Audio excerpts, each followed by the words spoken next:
Mystic ইসলামের কথা বলি, বিশেষ করে সুফিবাদ সম্পর্কে।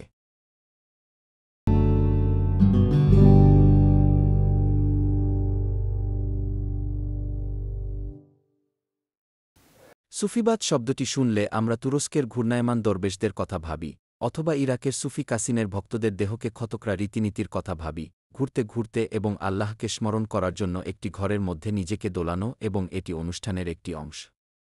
তারপরে তাদের দেহকে ছিদ্র বা ক্ষতবিক্ষত করার জন্য তারা স্ক্রু এবং ছুরি ব্যবহার করে।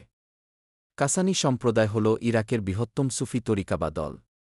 সাধারণ মুসলমান এবং যারা এগুলো পর্যবেক্ষণ করেন তাদের যে কারো কাছে এ ধরনের চর্চা অদ্ভুত বলে মনে হয়। আমরা জিজ্ঞাসা করতে পারি যে মূল ইসলামের সাথে এর সম্পর্ক কী?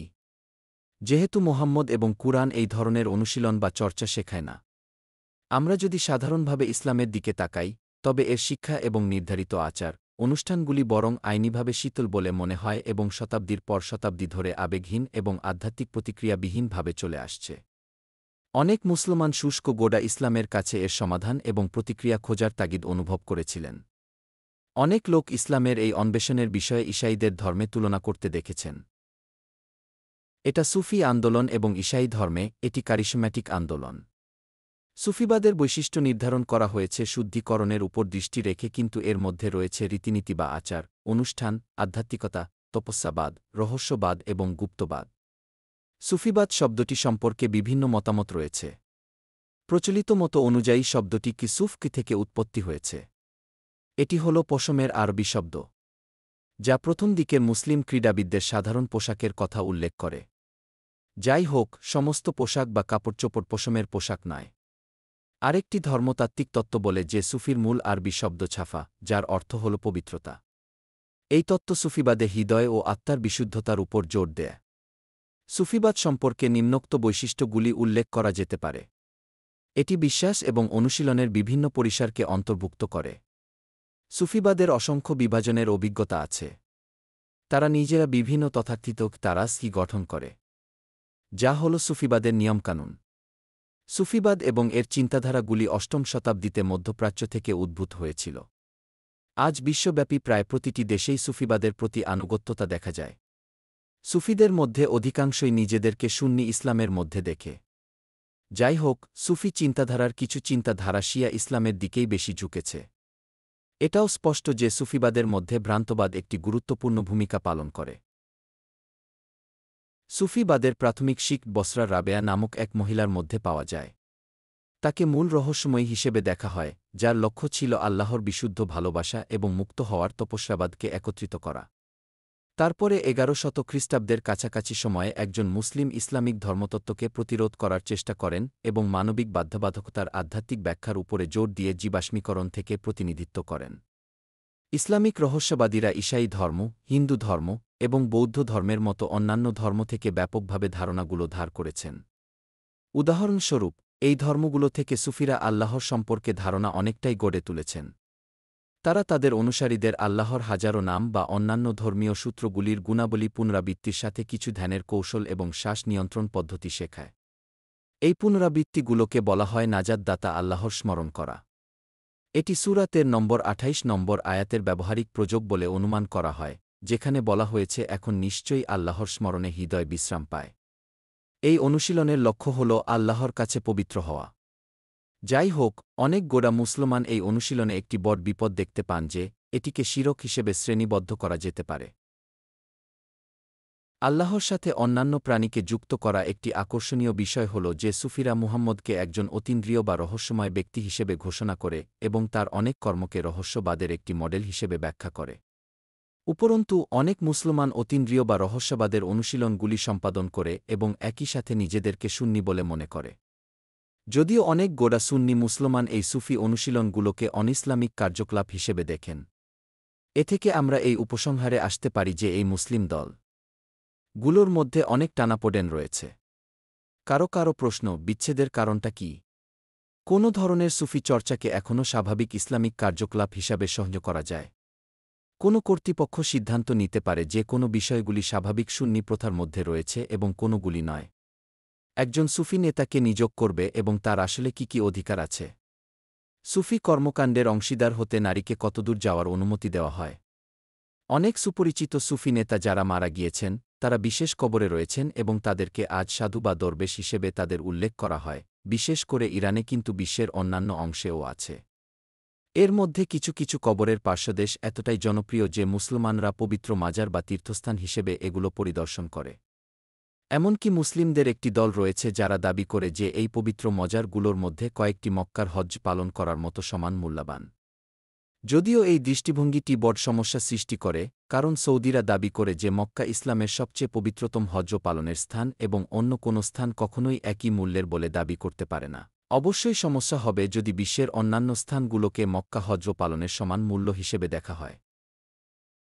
এই দৃষ্টিভঙ্গি অবশ্যই বড় সমস্যা সৃষ্টি করে, যেহেতু সৌদিরা দাবি করে যে মক্কা ইসলামের পবিত্রতম হজস্থান, অন্য কোনো জায়গা বা স্থান কখনো একই মূল্য দাবি করতে পারে না।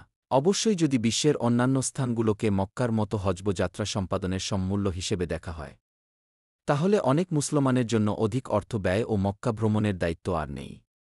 এই ক্ষেত্রে সৌদিরা মক্কা এবং হজযাত্রার সবচেয়ে গুরুত্বপূর্ণ স্থানের গুরুত্ব হারাবে এবং এভাবে মক্কায় আগত লোকদের স্বল্পতা থেকে প্রচুর আয় হারাতে পারে। সুফি তরিকাগুলি ছোট এবং ব্যক্তিগতভাবে দলে একজন নেতাকে ঘিরে জড়ো হয়। তারা বিশ্বাস করে যে একজন নেতা বিশেষভাবে আল্লাহ কর্তৃক নিযুক্ত হন এবং প্রতিটি ব্যক্তির বৃদ্ধির জন্য বিশেষ রহস্যময় অভিজ্ঞতার মাধ্যমে তিনি দলকে নেতৃত্ব দেন। এই সুফি গোষ্ঠীগুলির কিছু বৈশিষ্ট্য হল তারা রহস্যময় রূপকথা এবং রূপকগুলির ব্যাপক ব্যবহার করে। তারা দৃঢ়ভাবে বিশ্বাস করে যে সত্য ও জ্ঞান অন্বেষণকারী নেতার পথ নির্দেশনার মাধ্যমেই কেবল ছাত্রের বিকাশ বা উন্নতি সম্ভব, যা রহস্যময় উপলব্ধির অনুরূপ। সুফি চর্চা প্রাথমিকভাবে সরাসরি ব্যক্তিগত অভিজ্ঞতার সাথে সম্পর্কিত। এই অনুশীলনগুলিকে রহস্যবাদের ধরনের সাথে তুলনা করা যেতে পারে, যেমন বৌদ্ধ ধর্ম এবং সন্ন্যাসবাদের দার্শনিক পদ্ধতি। একজন অজানা সুফি আলেমকে কৃতিত্ব দেওয়া নিম্নলিখিত রূপকটি এই চিন্তাধারাকে বর্ণনা করে। তিনি বলেছেন, একটা জিনিস জানার জন্য তিনটি উপায় আছে। উদাহরণস্বরূপ, একটি অগ্নিশিখাকে ধরুন। একটি অগ্নিশিখা সম্পর্কে বলা যেতে পারে, একজন নিজের চোখে অগ্নিশিখা দেখতে পারে এবং শেষ পর্যন্ত কেউ তার কাছে পৌঁছাতে পারে এবং কেউ এটি দ্বারা পুড়ে যেতে পারে। এভাবে এই সুফিরা আল্লাহর কাছে জ্বলে উঠতে চায়। ফার্সি সাহিত্যের একটি উল্লেখযোগ্য অংশ সুফিদের কাছ থেকে এসেছে, যারা কবিতার বড় বই তৈরি করেছেন। বেশিরভাগ শায়েরে নিয়মিত আচার অনুষ্ঠান রয়েছে যাকে বলে কিথিয়া। স্তোত্রমালাতে নিম্নলিখিত আবৃত্তির গান গাওয়া, যন্ত্রসঙ্গীত, নৃত্য অন্তর্ভুক্ত থাকতে পারে। প্রথাগত ধূপ ধ্যান, পরমানন্দে মহাবিষ্ট হওয়া এবং সুরা ঘন করা একটি দলে প্রায়শই বিশ্বব্যাপী বিভিন্ন মতে প্রাতিষ্ঠানিক অনুশীলনের অংশ হিসেবে প্রতি বৃহস্পতিবার বা রবিবার রাতে করা হয়। তাদের নির্দিষ্ট আধ্যাত্মিক বা রুহানিক নেতার সাথে বিভিন্ন সুফি মত রয়েছে। এই দলগুলোকে বলা হয় দরবেশদের দল। এটি চিকিৎসক পিপডা ফ্রিয়ার্সের এর মতো চরম দারিদ্র্য এবং মিতব্যয়িতার জন্য সুপরিচিত মুসলিম জনগোষ্ঠীর সদস্যদেরকে উল্লেখ করে। এই দরবেশ গোষ্ঠীর প্রায় সবটিই তাদের উৎস বিভিন্ন মুসলিম দরবেশদের কাছে খুঁজে পায় এবং শিক্ষা দেওয়ার শিক্ষক হিসাবে, বিশেষ করে আবু বকর এবং আলী, যারা সুন্নি ইসলামের প্রথম চার খলিফা। তারা আউলিয়া বা সন্ন্যাসী অবস্থায় বাস করে, সম্ভবত ঈশাই সন্ন্যাসীদের সৌভাতিত্বের মতো। তবুও পার্থক্যের মধ্যে একটি হল যে দরবেশদের কোনো আইন নেই, বিয়েও করে না।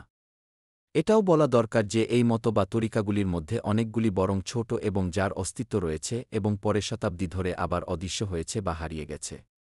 হতে পারে পার্শ্বের কবি মানা আলুমি থেকে এসেছে, যার মাজার তুরস্কের কোণা রয়েছে। তিনি নিজেই একজন দরবেশ ছিলেন। এই দলগুলোর মূল লক্ষ্য হল ধর্মীয় পরমানন্দে পৌঁছানোর চেষ্টা করা। সবচেয়ে সাধারণ অভ্যাসটি হল গান, নাচের মাধ্যমে একটি নির্দিষ্ট পরমানন্দে পৌঁছানোর পরে তারা বিশ্ব সম্পর্কে অজ্ঞাত থাকে। তাদের চারপাশে এবং আল্লাহর সাথে সরাসরি সংযোগ স্থাপনের লক্ষ্যে সর্বোচ্চ পরমানন্দের একটি অনুশীলনকে চিপির বলা হয়, যাকে পবিত্র দরবেশও বলা হয়। তারা নিম্নোক্ত অভ্যাসগুলি চর্চা করতে পারে: ছুরির হাতল, লাল গরম লোহা দ্বারা নিজেদেরকে ছিদ্র করা, গরম কয়লার এবং জীবন্ত সাপ খাওয়া। উপসংহারে আমি আমার নিজের অভিজ্ঞতা শেয়ার করতে চাই, কারণ আমি পর্যবেক্ষক হিসেবে বিভিন্ন জায়গায় এই ধরনের সুফি দল পরিদর্শন করেছি। আমি বলতে পারি নিম্নলিখিত দল নেতাদের অনেক কর্তৃত্ব রয়েছে এবং তাদের নেতৃত্ব এবং মত বা তরিকার অবস্থান সম্পর্কে কোনো প্রশ্ন করা যাবে না। এইভাবে প্রভাবিত করা সহজেই হতে পারে। কখনো কখনো ছাত্র বা মুরিদেরা একটি অস্বাস্থ্যকর পরিবেশে প্রতিযোগিতায় থাকে, যাতে তারা উচ্চ আধ্যাত্মিক আচারের পরবর্তী ধাপে লক্ষ্য রাখে এবং তাদের নেতাদের কাছ থেকে পরবর্তী গোপন কথা বা বাণী গ্রহণ করে। সুফি মুরিদ বা ছাত্ররাও আমাকে বলেছে যে নেতার নির্দেশনায় তারা মনের একটা পরমানন্দে থাকে বা এক ধরনের সম্মোহনী অবস্থায় থাকে এবং অজানা আত্মা বা রূহ তাহাদের দেহ দখল করে। এই ধরনের প্রতিবেদন শুনে আমি এই ধরনের লোকদের অভিজ্ঞতা মূল্যায়ন করতে তাদের উৎসাহিত করার চেষ্টা করেছি এবং যদি তারা এই চর্চাগুলি সম্পর্কে অনিশ্চিত বা এমনকি ভয়ও থাকে তাদের বরং সুফি মতবাদ বা তরিকাগুলি ত্যাগ করা উচিত এবং সত্যময় আল্লাহর সামনে তাদের জীবন পুনর্মূল্যায়ন করা উচিত। অবশ্যই আমি একজন ঈসাই হওয়ার কারণে আমি এই মুসলিম লোকদেরকে বাইবেল কিতাব পড়তে এবং ঈসা মসীহের কথাগুলি বিবেচনা করার জন্য উৎসাহিত করেছি, যিনি উদাহরণস্বরূপ ইউহন্না 14:6 আয়াতে বলেছেন, আমিই পথ এবং সত্য এবং জীবন, আমার ছাড়া কেউ পিতার কাছে আসতে পারে না গি। অথবা ইউহন্না 10:30 আয়াত, যেখানে ঈসা মসীহ এই আশ্চর্যজনক কথা বলেছেন, আমি এবং পিতা এক গি। আমি সব সময় আমার মুসলিম বন্ধুদের একটি বাইবেল কিতাব দিয়েছি এবং বিশেষ করে মুসলমানদের মধ্যে যারা সুফি মতবাদ বা তরিকা অনুসরণ করে এবং তাদেরকে এই কিতাব পড়ার জন্য সুপারিশ করেছি। ইউহন্নার লেখা শুকবর অনুসারে প্রথমে আমি বুঝতে পারি যে এই শুকবর তাদের সত্য ও আধ্যাত্মিকতার সন্ধানে বিস্ময়করভাবে কথা বলেছে। তাই এটাই ইসলামে সুফিবাদ বা রহস্যবাদ। উপসংহারে আমি আপনাদেরকে দুটি প্রশ্ন দিয়ে চ্যালেঞ্জ জানাতে চাই, এই ইসলামিক অনুশীলন বা চর্চা সম্পর্কে আপনি কি মনে করেন? এটা কি প্রথাগত ইসলামের অন্তর্গত নাকি আপনি এটাকে ইসলামের বাইরে জাদুবিদ্যা হিসেবে বিবেচনা করবেন? দয়া করে মন্তব্যের ঘরে আপনার চিন্তা আমাকে জানাবেন। প্রিয় বন্ধুরা, আমি আশা করি আপনারা এই শিক্ষাগুলি সম্পর্কে কিছু মূল্যবান বিষয়বস্তু পেয়েছেন। যদি আপনি এই বক্তৃতা সহায়ক হিসেবে খুঁজে পান, আপনি যদি নতুন লেকচার এবং ভিডিও সম্পর্কে নিয়মিত আপডেট পেতে চান, তবে দয়া করে এই ভিডিওটি লাইক করুন এবং এই চ্যানেলটি সাবস্ক্রাইব করুন। আপনার যদি নির্দিষ্ট প্রশ্ন থাকে তবে আপনি সেগুলি মন্তব্যের ঘরে লিখতে পারেন। আপনি আমার লেখা বই কি আপনার মুসলিম বন্ধুকে জিজ্ঞাসা করুন সেকশন 1.6.3 বিভাগে আরও তথ্য পেতে পারেন। আপনি আমাদের ওয়েবসাইট থেকে ইবুক ভার্সন বিনামূল্যে ডাউনলোড করতে পারেন। শীঘ্রই আবার দেখা হবে। শুভ দিন এবং আল্লাহ আপনাদের রহমত করুন।